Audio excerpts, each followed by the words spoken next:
13% slimmer when unfolded, 18% slimmer when folded with a 13% larger screen, a 9% higher capacity battery alongside 3.5 times faster wireless charging, 2.5 times faster wired charging with that charger included in the box.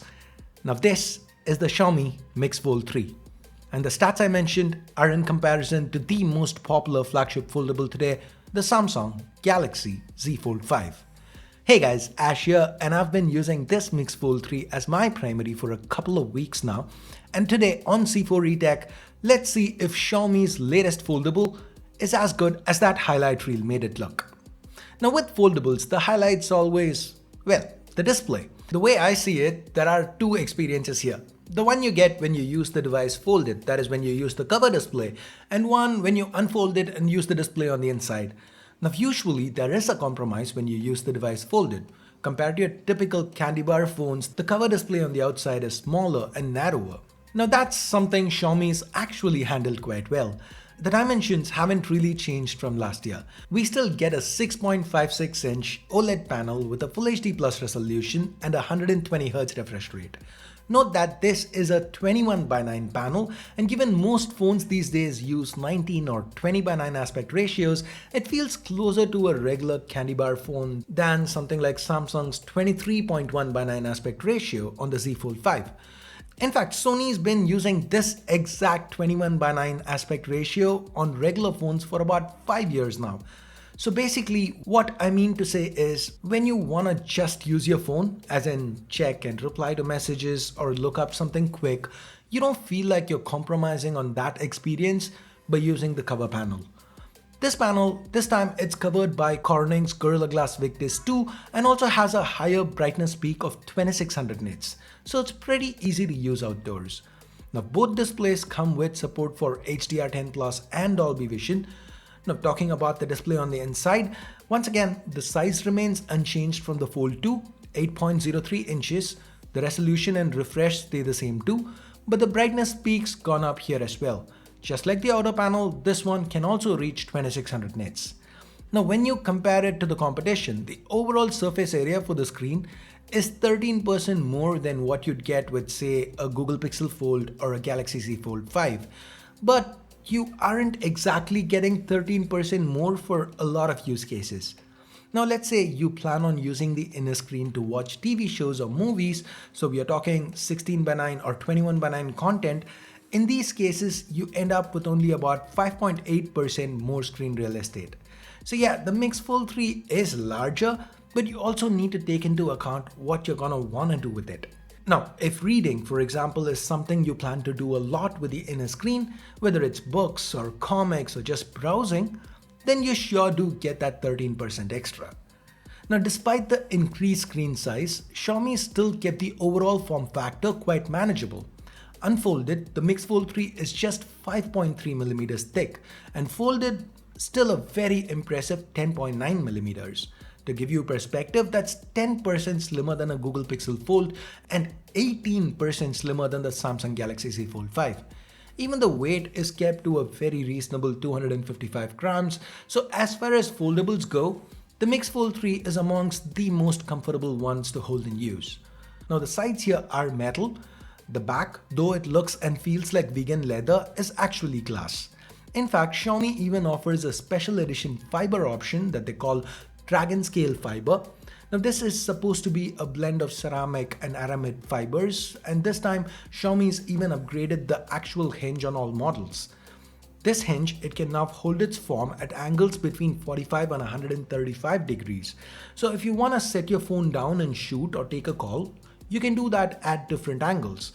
This is something the Mix 2 was not capable of. Now I also really enjoyed the camera interface. See how you can use the bottom part of the screen for thumbnails and other controls like switching filters. If you want to swap screens, tap this icon and that lets you do that. When you shoot in the portrait orientation, the controls go to the same side as the image preview, but you get more of a film strip of thumbnails on the other side. It's quite neatly implemented. As with most foldables, tapping here lets you show a preview of what you're shooting on the cover display. Now the cameras themselves, they've been upgraded. Initially, when we started seeing foldables back in 2018, cameras were more of an afterthought. But now, a whole 5 years later, camera setups on foldables, they're getting eerily close to top tier flagships. And the Fold 3 might just be the closest they've gotten. As you can see, we have the Leica branding here, and the primary, while not the 1-inch sensor that we saw on the 13 Ultra, it's still the same sensor used on the flagship Xiaomi 13, a 50 megapixel Sony IMX800. Now this is paired with an optically stabilized f1.8 lens.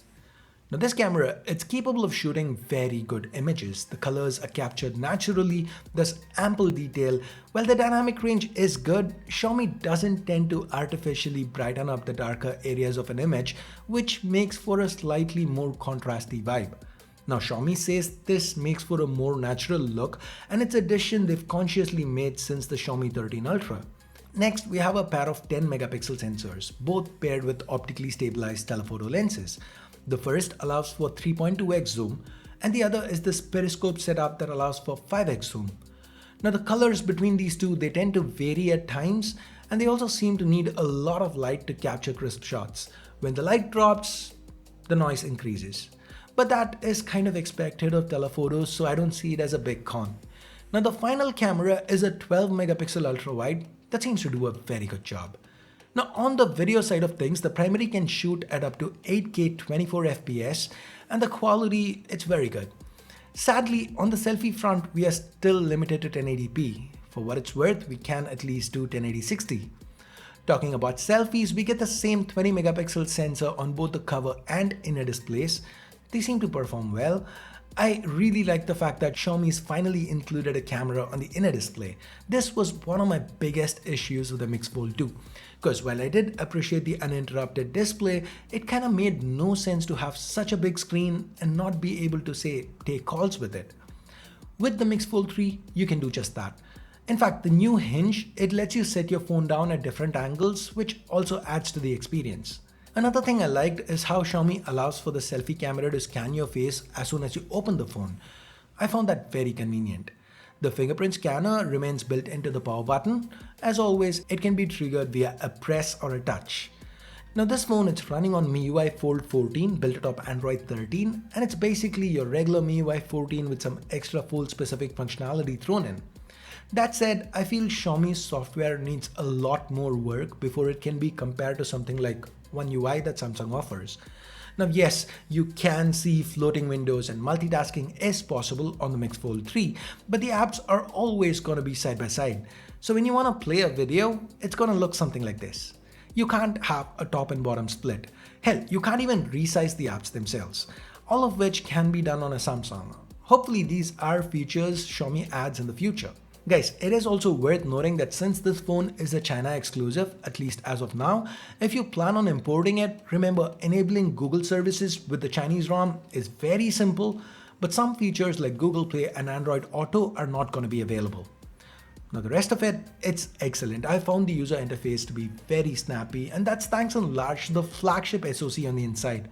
While Qualcomm's not officially launched a Plus version of their flagship chip this year, there are higher clocked versions of the 8 Gen 2 that we've seen on the likes of the Red Magic 8S Pro, and that's the chip Xiaomi's used here.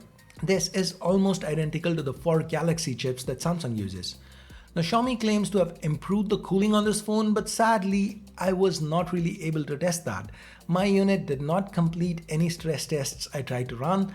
The app just shut down claiming overheating, and the phone even got unresponsive for a while. Now it's not just a my unit thing, I've seen reports of other reviewers facing the same issue, so I don't think the Mix Fold 3 is a good idea if gaming is very high on your list of priorities. That said, it can still run most games without issues. I did spend quite a lot of time emulating PS2 games on this. The aspect ratio, it's just perfect for retro gaming 4:3 content. And even when you push it, the battery lasts a good while. Xiaomi, despite making the phone slimmer, adding more sensors and not changing the overall footprint, weight or display sizes, they've still managed to fit in a higher capacity battery here, which is more than what we got on the Fold 2 or what we get today on the Z Fold 5. Now I just switched to my Fold 3 from a Galaxy S23 Ultra, and I can say the Fold 3's battery life is almost as good as the S23 Ultra's. My usage was 70% folded, 30% unfolded, so based on how you use your phone, your mileage may vary. But long story short, the battery life seems to be amongst the best on any foldable till date. And when you need to top up, you can get a full charge in just 40 minutes using the included 67-watt wired charger, or even wirelessly you can get to 100% in just 55 minutes since the Mix Fold 3 supports 50 watts proprietary wireless charging. Now before we jump to pricing, here are some sundries. This phone lacks any kind of IP rating, which is something we are starting to see with foldables these days. The stereo speakers are good but not great, as in they are loud and clear, but I'm not going to call them best in class. Now Xiaomi offers 12,256, 16,512 and 16,1TB RAM storage variants. The tech here is LPDDR5X for the RAM and UFS 4.0 for the storage. Now with the price, the Mix Fold 3 starts at 89.99 RMB in China, which happens to be a good 30% lower than the Z Fold 5's price in China. Of course, the lack of an IP rating and the software not being there just yet are cons, but the fact that the Mix Fold 3 is considerably cheaper than the Z Fold 5 makes me want to see this in more markets, especially since it ships with a fast charger in the box and even a proper case with a kickstand. Now, with Google kinda pricing themselves out of contention, I feel it's up to brands like Xiaomi and Honor to push the boundaries of what foldables are and drive costs down to make them accessible to more consumers. And the Mix Fold 3 definitely feels like a step in the right direction. That's it. Thanks for watching. Bye-bye.